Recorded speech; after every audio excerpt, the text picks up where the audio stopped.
고전시 3사 같은 경우는 개별 작품 자체 내용보다는 이제 외부와의 연계율이 좀 높을 수 있어요. 왜냐면 우리 시조는 워낙 작품 수가 많잖아.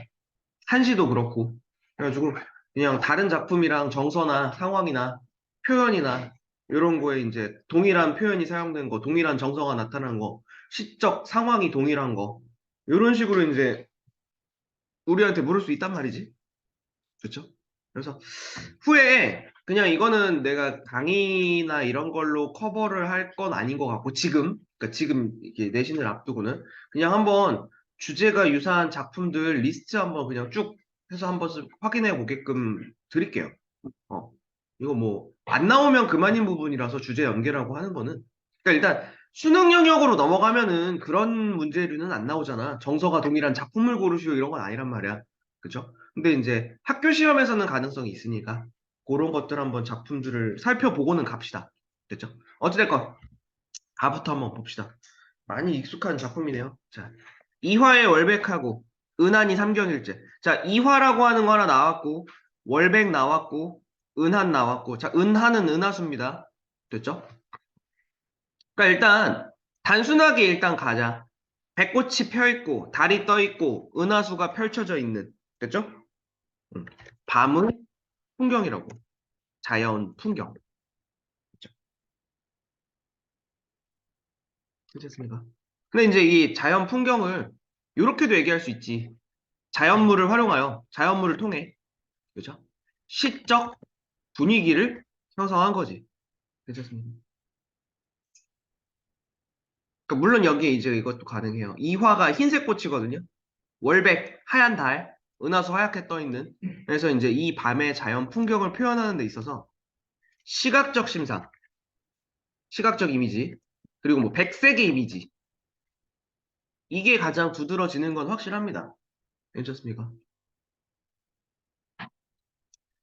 자, 목적은 단 하나예요. 분위기입니다. 시적 분위기. 의도는 뭐 하나밖에 없어요. 시적 분위기. 밤에 이렇게 아름다운 풍경이 펼쳐져 있으면 사람이 센치해진다고. 그렇죠. 그때 갑니다. 일지춘심이라고 하는 거. 그렇죠? 일지춘심. 괄호 하나만 해놓을까요? 요게 직역하면 나뭇가지가 느끼는 봄의 마음이에요. 괜찮습니까? 그러니까 나무가 느끼는 봄의 마음, 직역하면. 그래서 이 표현을 갖다가 나무를 의인화했다. 나무를 의인화한 표현이다. 라는 말이 그래서 나오는 거야. 괜찮습니까? 우리한테 직접적으로 이거를 묻지 않을 수도 있어요. 그냥 일지춘심이라고 하는 거를 나뭇가지의 서린 봄의 기운, 이렇게 얘기할 수도 있어, 그냥. 괜찮죠? 그 뭘로 봐도 상관은 없거든요. 근데 이제 나무를 의인화함으로써 결과적으로 여기에는 결국 나무가 마음을 갖는 건 아니고 내정서인 거잖아. 그렇죠? 화자의 애상적 정서가 투영된 거야.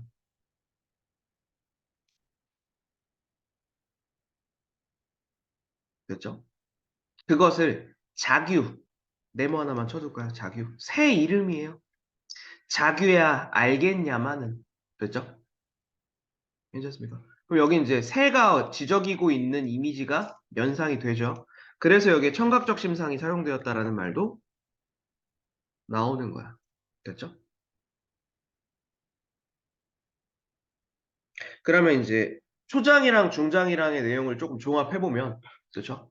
자연 풍경 시각적으로 묘사했고, 그 다음에 자규가 울고 있는 청각적인 이미지도 활용을 했고, 그럼으로써 화자가 지금 처해 있는 상황, 봄에 뭐 산책 중이었다라고만 생각하셔도 크게 문제는 없습니다.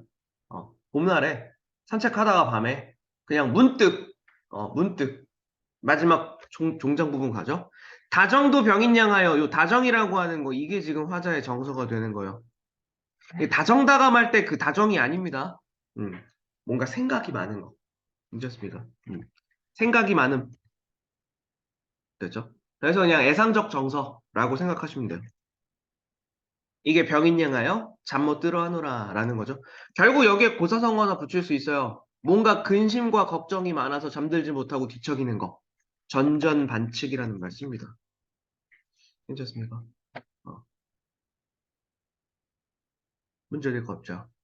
그러니까 여기다가 괜히 여러분들이 상상해서 덧붙이는 바람에 오해가 발생하는 경우 있어요.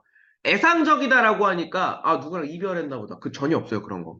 그러니까 이 시의 시적 배경이라고 하는 거는 되게 단순해요. 그냥 봄날 갑자기 그냥 쓸쓸함을 느낀 거예요. 무슨 얘기인지 아시겠죠? 그러니까 이게 너네가 그 단어에서 느껴지는 어감에 이상한 살을 붙이는 경우 있어요. 비애감, 애상감이라고 하는 말에다가 괜히 이별, 그쵸? 이별이랑 관계없어요, 애상감은. 그러니까 물론 이별하면 애상감을 느끼는 건 맞지. 근데 이 사람이 애상감을 느끼고 했다고 해서 무조건 이별했다가 될 수는 없는 거라고. 괜찮습니까? 이거 지금 우리 시조나 한시가 여러 개가 묶여 있잖아. 그랬을 때 이 안에 표면적인 정서나 표면적인 상황은 유사해 보일 수 있어도 그 안에 들어가 있는 이면적인 상황 있죠. 실제 역사적인 사실이나 사건 뭐 이런 거 있잖아. 이런 게 조금씩 다를 수도 있어요. 그래서 그런 부분들은 우리가 특히 내신을 염두해서 지금 텍스트를 보는 거니까 조금 구분해 두셔야 돼요. 사실 수능 쪽은 그런 거 관계없지. 왜? 알려주니까.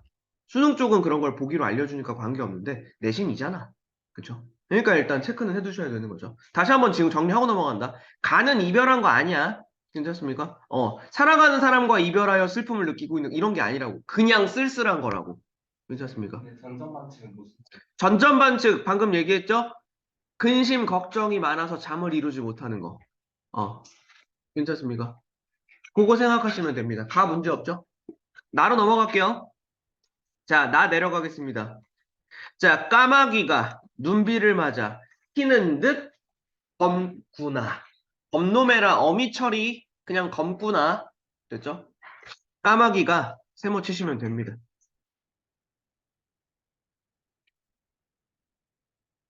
까마귀. 까마귀가 눈비를 맞아서 희는 듯 겁다라고 얘기하고 있는 거.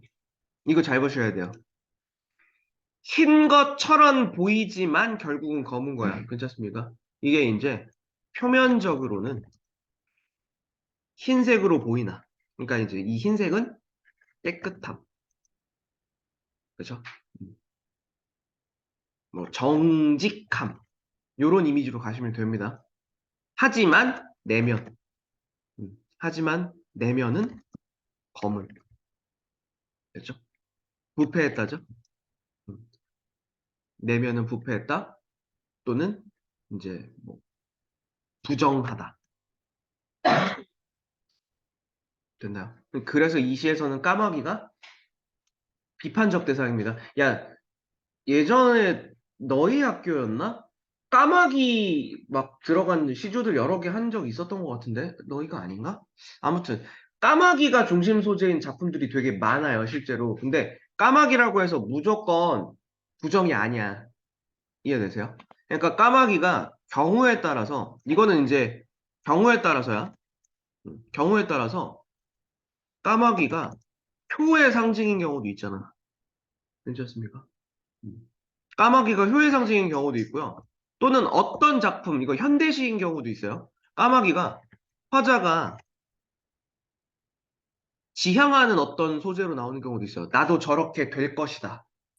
음, 괜찮습니까? 그래서 우리 예전부터 얘기하던 거 있죠?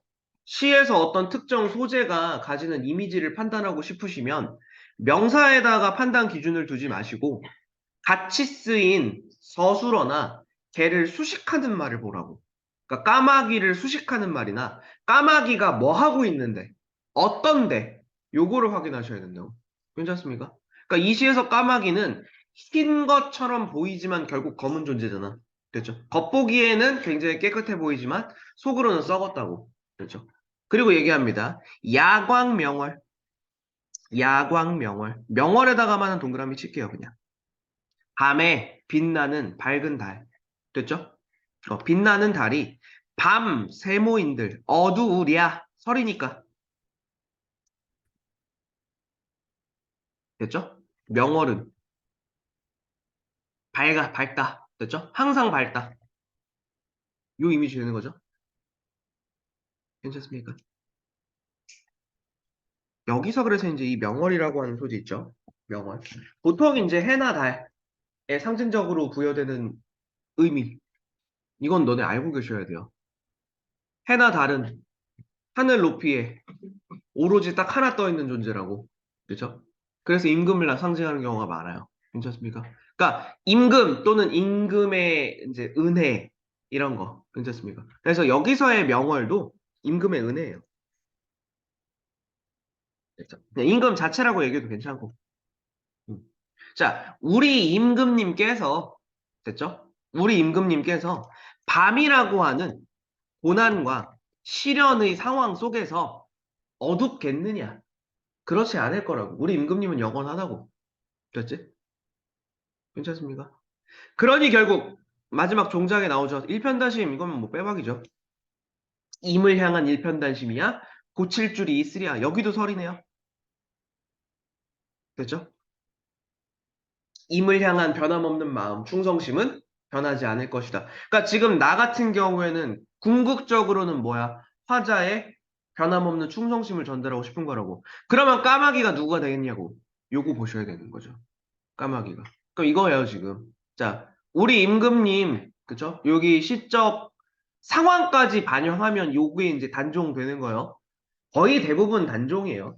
세조와 왕이 찬탈 가장 큰 사건이 어떻게 보면. 됐죠? 그러니까 단종을 염두에 두고 쓴 작품이다라고 생각한다면, 됐죠? 우리 단종께서, 그쵸? 이 상황이 굉장히 어렵고 힘들지만, 우리 단종께서의 그 은혜와, 그쵸? 우리 임금님의 그 뛰어난 능력이나 지혜, 이런 것들은 변함없을 거라고. 근데 저 까마귀 새끼들, 그쵸? 저 지금 세조한테 붙어 있는 저 까마귀들. 괜찮습니까? 그러니까 결과적으로 얘네가 뭐냐면, 세조편으로 붙은 변절자들이에요. 변절자들. 괜찮죠? 그러니까 저 까마귀들 세조 옆에 붙어서 튀는 듯 보이다고. 괜찮습니까? 그러니까 세조 옆에서 내가 충신이다, 충신이다 이러고 있다고. 하지만 실제로 얘네는 단종을 벌인 놈들이잖아. 그래서 검다라고 얘기하고 있는 거라고. 괜찮습니까? 그러니까 이 부분까지도 우리는 고려하고 가셔야 돼요. 학교 시험을 보실 때에는. 됐죠? 대신에 나는 단종을 향한 변함없는 마음을 지니고 있다.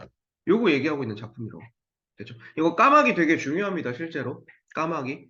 내가 봤을 때는 이거 이제 다른 작품에 나온 까마귀랑 비교나 대조할 확률도 되게 높아요. 실제로. 알아두셔야 됩니다. 이해되시죠? 나도 요 정도까지만 체크 일단 해두시고. 괜찮죠? 다 가겠습니다. 다 작품 잘 보셔야 돼요. 다 작품 잘 보셔야 되는 게 요거 작품 들어가기 전에 여러분들한테 드린 자료 그 51쪽이라고 되어 있는데 보시면 작품 창작 맥락 파악하기 뭐 이거 있거든요. 뭐 이걸 너네가 뭐 외우거나 뭐 그래야 되는 건 아닌데 참고 정도 해두시면 세 번째 거 한 번만 보세요. 이별하던 날에. 이거 봐봐.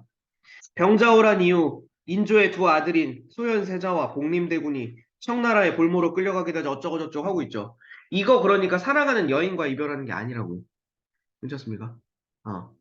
그러니까 이거 지금 나의 주군, 나의 그 왕자님들이 저기 지금 중국에 인질로 끌려갈 때 거기에 대한 안타까움 노래하는 작품이에요. 이거 혼동하기 쉬워요. 무슨 얘기인지 아시겠죠? 어. 이면적인 주제를 체크를 해야 됩니다, 우리는. 자, 본문 들어가 볼게요. 이별하던 날, 그쵸? 그러니까 이 이별하던 날이 뭐겠어? 그쵸? 음. 그 세자들, 그쵸? 세자들이 볼모로 끌려가던 날, 됐죠? 음. 세자와의 이별인 거예요. 이별하던 날, 피눈물이 났는지 말았는지, 피눈물 체크해 둡시다. 피눈물. 당연히 색채 이미지 드러나죠? 붉은색에 색채 이미지. 됐죠? 이별하던 날 피눈물이 나는 것 같아요. 자, 그래서 압록강에 흘러내리는 물에 푸른 빛 네모 하나 하시면 되겠죠? 푸른 빛이 사라졌다. 괜찮죠? 결과적으로 지금 이렇게 변했다가 되는 거네. 그렇죠? 그러면 이제 단순하게 이제 두 가지로 한번 생각해 볼게요. 첫 번째, 그냥 이제 표면으로 알 수 있는 거. 압록강의 푸른 물이 붉게 물들 정도로 내가 피눈물을 흘렸다. 괜찮습니까? 그럼 결과적으로 이거 되게 과장적인 거죠. 어. 과장적 표현으로, 그죠? 애상적 정서를 강조하는 거지. 됐죠? 근데 이제 이거를 조금 비틀어서 우리한테 얘기하면 붉은색, 푸른색 나왔으니까 색채 이미지의 대비라고 해도 되잖아. 됐죠? 색채 이미지의 대비. 근데 여기에서 효과 부분을 가지고 우리한테 한 번 더 장난칠 수 있겠죠. 물론 그래, 색채 이미지의 대비가 붉은색, 푸른색 있는 건 맞아. 근데 이게 결과적으로 뭐 때문이라고? 효과는 똑같아요. 효과는 똑같다고. 어, 효과는 똑같다고. 됐죠? 내가 그만큼 슬퍼했다. 그리고 마지막에 한 번 더 나오네요. 배 위에 허여센 사공. 머리가 하얗게 센 사공. 백색 이미지도 나오네요. 그렇죠? 백색 이미지. 근데 여기서 이제 백색 같은 경우에는 다른 거보다 그냥 이거 생각하시면 돼요. 머리가 하얗게 셀 때까지 이 압록강 변에서 살아왔던 사공인 거잖아요. 괜찮습니까? 그러니까 결과적으로 이거는 이제 세월, 세월의 흔적의 형태 보시면 되겠죠. 너무 막 많은 의미를 부여하려고 하지 않아도 됩니다. 자, 잘 보시면 이렇게 정리되는 거야. 자, 배 위에 머리가 하얗게 센 사공도 이런 광경을 처음 본다고 하더라. 됐죠? 그럼 뭐겠어?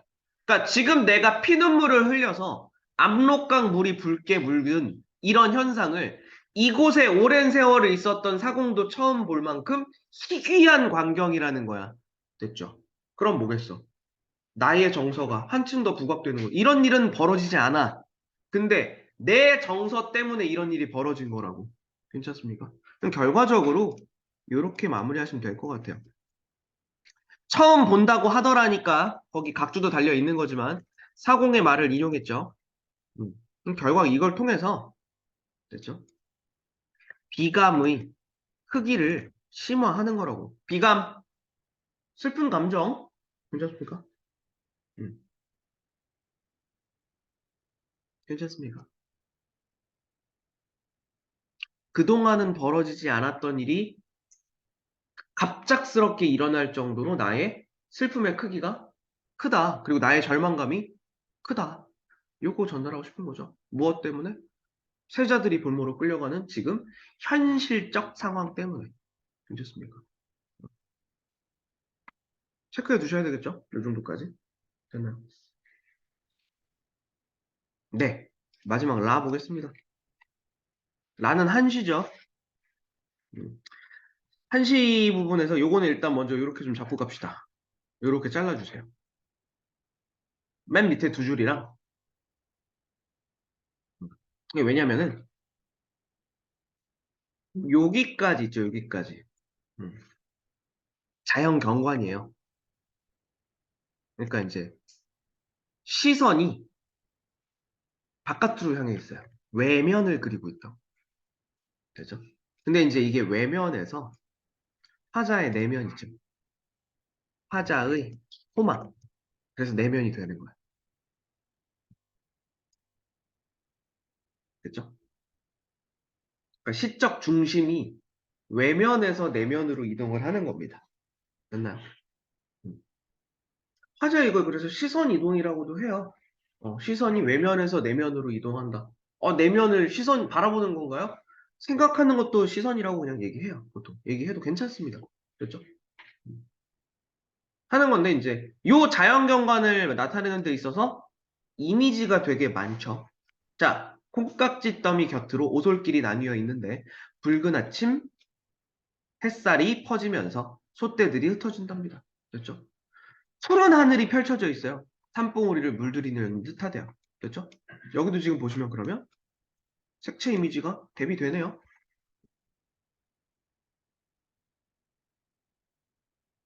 그렇죠? 붉은색과 푸른색의 색채 이미지가 대비가 되네요. 다랑 엮어볼 수 있겠지. 그렇죠? 다 작품이랑 엮어볼 수 있겠죠. 하지만 다에서는 나의 내면의 정서를 강조하기 위한 표현이었다면 얘 같은 경우에는 풍경을 강조하고 싶은 거라고. 괜찮습니다. 자연의 생동감입니다. 붉은 태양, 푸른 하늘, 이거잖아. 됐죠? 붉은 태양, 푸른 하늘. 그만큼 생동감이 넘치는 자연의 경관. 됐죠? 자, 맑은 기운, 비 갠 뒤에 구름은 먹음직스럽네. 갈 때에 햇살이 반짝반짝, 이런 것도 전부 다 시각이죠.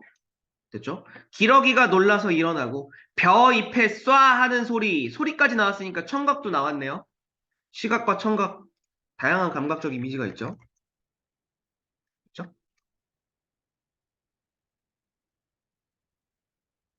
붕어가 야단스러운가 보다.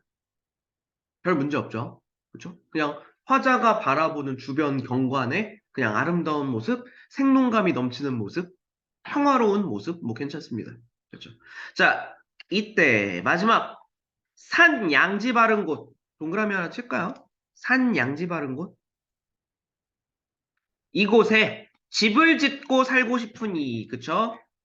산 양지 바른 곳 그래서 이제 이곳을 이야기하면 농촌의 공간이 될 것이고 탈속적 공간이 될 것이고 됐죠?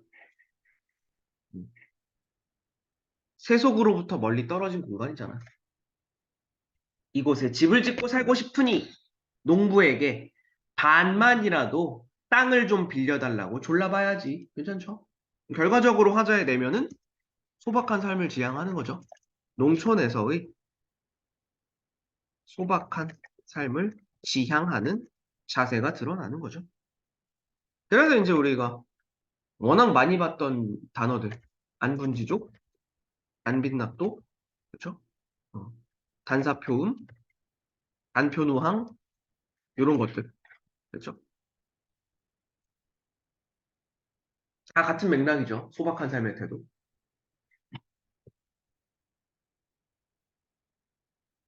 그렇나요? 결과적으로 이제 라 같은 경우에도 화자의 내면이 중심이 되겠죠. 화자의 소망, 어떤 삶의 자세를 지향하는가. 그리고 이제 요 라 같은 경우에는 그러니까 이런 시적 정서를 가지고 있는 작품들이 많았잖아. 그동안 겁나 많이 봤잖아. 그러니까 연결하기도 쉽지. 그쵸? 다음 중 시적 화자의 정서가 동일한 거. 그쵸? 또는 대비되는 거. 뭐 세속을 지향하는 작품을 집어넣을 수도 있잖아. 그쵸? 입신양명을 추구한다거나 부귀 공명을 추구한다거나 하는 작품이 있을 수도 있잖아. 그죠? 없는 건 아니에요. 그죠? 뭐 그런 것들 이제 우리 한 번쯤은 염두하고 갈 수 있겠죠. 괜찮습니까? 오케이. 고전시 삼각 요 정도까지만 정리하면 되겠네요.